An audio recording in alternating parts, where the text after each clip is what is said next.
Why is it that some people seem to move through life with a quiet confidence? Not arrogance, but a kind of settled certainty in how they operate. They're not always the most talented, they're not always the most successful by conventional standards, but there's something about them. The Greeks had a word for it. And once you understand what it actually means, not what we've reduced it to in the modern world, it becomes one of the most motivating and most accessible ideas that you'll ever encounter. It's called Areté, and it might just change the way you approach every single day. Areté is one of the central concepts of ancient Greek ethics, appearing in Homer, Plato, Aristotle, and the Stoics. It is most commonly translated as virtue or excellence. But here's what's important. In the original Greek, Areté didn't mean moral goodness in the narrow sense that we might understand virtue today. It meant something closer to functioning at your highest capacity, expressing your nature fully, being excellent at being what you are. A sharp knife has arete when it cuts cleanly. A horse has arete when it runs with full power and grace. And a human being has arete when they are living and acting in full expression of their finest qualities. Aristotle linked arete directly to eudaimonia, the flourishing that we talked about in part 3.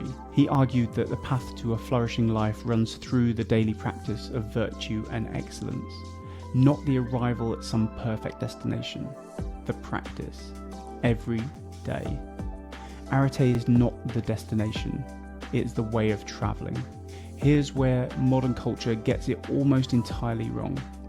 We've turned excellence into a competitive sport. Excellence means being better than other people, being number one, winning the comparison. And because very few people can be number one, most people quietly give up on excellence altogether. But that's not what Arete means. Arete is not about being better than someone else. It's about being the best version of yourself, fully, consistently, in the small moments as much as the big ones. The Greek warrior wasn't practicing arete only on the battlefield.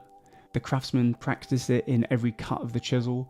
The citizen practiced it in how they showed up for their community.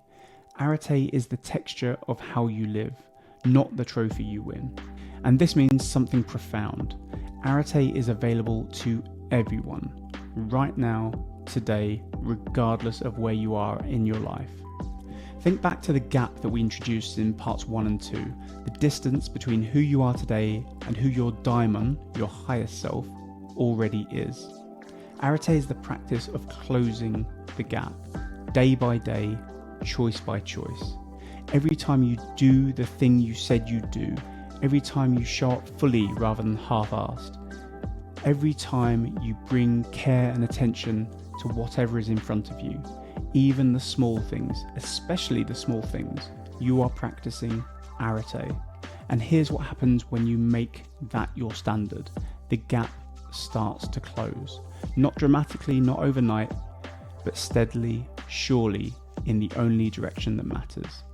Small acts of excellence compounded over time become a life of excellence. 3 things to bring arete into your day immediately. Number 1, pick one domain. You cannot pursue excellence everywhere at once. Pick one area of your life where you want to bring arete this week. Your work, your relationships, your health, your craft. And bring your fullest attention there. Number 2, raise your standard in small things. Arete lives in how you make the coffee, how you reply to the message, how you begin the meeting. Excellence in small things trains excellence in large things. Number 3, ask the arete question. At the end of the day, ask yourself, did I bring my best self to what was in front of me today? Not a perfect self, your best self. The honest answer to that question is your compass. But here's the thing about arete. If you pursue excellence relentlessly without something to balance it, without peace, it can become its own trap. Another race to run, another way to feel not enough. The ancient philosophers knew this, and they had an answer for it. In part 5, we're going to explore the concept that brings calm to the pursuit, the art of the settled mind, euthymia. Better for the individual, good for the hive. I'll see you in the next one.